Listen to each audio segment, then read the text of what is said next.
दोस्तों, आज मैं आपसे एक ऐसी बात करने जा रहा हूं जो शायद आपके जीवन के सबसे गहरे और निजी संघर्ष को छू जाएगी। कल्पना कीजिए कि आपने ठान लिया है, अब बस ये पुरानी आदत छूट जाएगी। आपने पूरा अनुशासन लगाया, थेरेपी ली, प्रार्थना की, उपवास रखे, डिलीवरेंस सेशंस में गए। कुछ पलों के लिए लगा कि सब कुछ बदल गया, दिल हल्का हो गया, आत्मा में शांति आई और आपको यकीन हो गया कि अब आप सचमुच आजाद हैं। लेकिन फिर अचानक वही पुराना ट्रिगर आया, वही पुरानी कमजोरी ने आपको पकड़ लिया। दिल जोर जोर से धड़कने लगा, शर्म की लहर दौड़ गई और आप अकेले में परमेश्वर से फुसफुसाए, परमेश्वर, मैं ये क्यों नहीं रोक पाता? मैं तो पूरी कोशिश कर रहा हूं।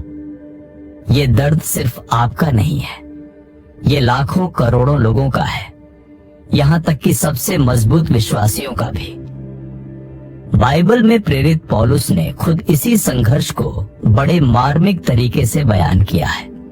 रोमियो 7:19 में वे लिखते हैं कि जो भला मैं करना चाहता हूं वो नहीं करता, बल्कि जो बुरा मैं नहीं चाहता वही करता रहता हूं। पौलुस जैसे व्यक्ति जो परमेश्वर के इतने करीब थे, जिन्होंने चमत्कार देखे और किए, वो भी इस आंतरिक जंग से जूझ रहे थे। तो अगर वे इस लड़ाई से गुजरे तो हम और आप इसमें अकेले कैसे हो सकते हैं? लेकिन अच्छी खबर ये है कि बाइबल सिर्फ समस्या नहीं दिखाती, वो समाधान भी देती है। और आज इस पूरी वीडियो में मैं आपको वो व्यावहारिक और गहरा तरीका बताने वाला हूं जो सचमुच इस चक्र को तोड़ सकता है। ये कोई सतही मोटिवेशन नहीं है, ये वो सच्चाई है जो मैंने खुद अपनी जिंदगी में जी है और जिसे हजारों लोग आजमा चुके हैं। अगर आप थक चुके हैं बार बार गिरने से, अगर आप सचमुच स्थायी आजादी चाहते हैं, तो इस वीडियो को अंत तक देखिए, क्योंकि अंत में मैं आपको कुछ ऐसे प्रैक्टिकल कदम दूंगा जो आप आज से ही अपना सकते हैं। आइए पहले समझते हैं कि यह संघर्ष आता कहां से है। बाइबल हमारे अंदर दो विरोधी ताकतों की बात करती है, आत्मा और शरीर।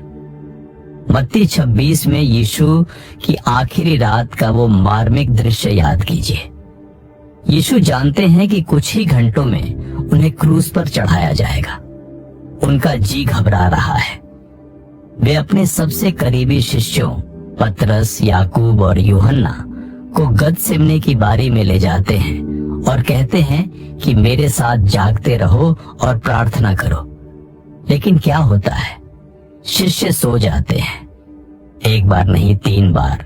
हर बार यीशु आते हैं, उन्हें जगाते हैं और अंत में कहते हैं, जागते और प्रार्थना करते रहो ताकि तुम परीक्षा में न पड़ो। आत्मा तो तैयार है पर शरीर दुर्बल है। ये शिष्य वही थे जो यीशु के साथ 3 साल रहे, चमत्कार देखे, उनकी शिक्षाएं सुनी और दिल से उन्हें प्रेम करते थे। फिर भी उनका शरीर ने उन्हें धोखा दिया। उनकी आत्मा जागना चाहती थी पर शरीर थकावट में पड़ गया। यही द्वंद्व हमारे अंदर भी चलता है।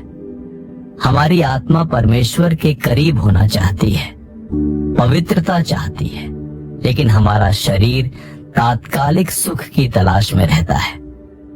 रोमियो 8:6-7 में लिखा है कि शारीरिक मन मृत्यु है, जबकि आत्मिक मन जीवन और शांति है। शारीरिक मन परमेश्वर से बैर रखता है। ये सिर्फ कमजोरी नहीं, बल्कि हमारे अंदर का एक दुश्मन है। गलातियों 5:17 कहता है कि शरीर की इच्छाएं आत्मा के खिलाफ हैं और आत्मा की इच्छाएं शरीर के खिलाफ। ये दोनों लगातार जंग लड़ रही हैं। तो क्या इस जंग को जीता जा सकता है? जी हाँ, बिल्कुल।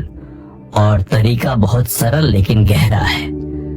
गलातियों 5:16 में लिखा है, आत्मा के अनुसार चलो तो तुम शरीर की लालसाओं को पूरा न करोगे। ये कोई एक बार का समाधान नहीं, बल्कि रोजाना का समर्पण है। और इसका पहला और सबसे महत्वपूर्ण कदम वही है जो यीशु ने कहा, जागो और प्रार्थना करो। जागो मतलब आध्यात्मिक रूप से सतर्क रहो। नीति वचन 22:3 कहता है कि चतुर लोग खतरे को देखकर छिप जाते हैं, लेकिन भोले आगे बढ़ते जाते हैं और दंड भुगतते हैं। जब आप जागृत रहते हैं तो आप जाल को आने से पहले ही पहचान लेते हैं। उदाहरण के तौर पर अगर आपका संघर्ष व्यभिचार या अश्लीलता से है तो शाम का वक्त, अकेलापन या फोन का इस्तेमाल ट्रिगर हो सकता है। अगर आप सुस्त हैं तो आप फंस जाएंगे, लेकिन अगर आप जागृत हैं तो आप तुरंत रुकेंगे और सोचेंगे कि ये वही पुराना रास्ता है जो मुझे फिर दुख देगा। और प्रार्थना वो ताकत है जो आपको खड़ा रखती है। प्रार्थना में आप परमेश्वर से कहते हैं कि मेरी ताकत कम पड़ रही है, आप मुझे संभालो। मैं आपको अपनी जिंदगी का एक व्यक्तिगत अनुभव बताता हूँ। कई साल पहले मैं भी इसी चक्र में फंसा था। हर बार गिरता, पछताता, प्रार्थना करता कि इस बार बदल जाऊंगा, लेकिन कुछ दिनों बाद वही गलती। फिर एक दिन परमेश्वर ने मुझे मत्ती 26:41 की आयत पर गहराई से ध्यान करवाया। मैंने तय किया कि अब सिर्फ प्रार्थना ही नहीं, जागृत भी रहूंगा। मैंने अपने फोन से कुछ ऐप्स हटा दिए।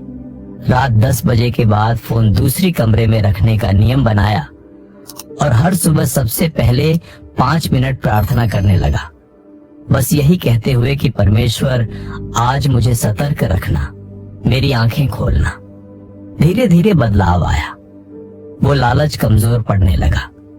विचार तो आते, लेकिन अब मैं उन्हें पकड़ लेता और परमेश्वर की ओर मुड़ जाता।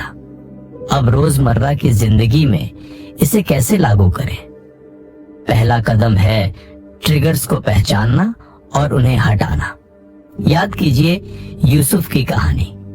उत्पत्ति 39 में पोतीफर की पत्नी उसे ललचाती है। यूसुफ बहस नहीं करता, समझौता नहीं करता, बस भागता है।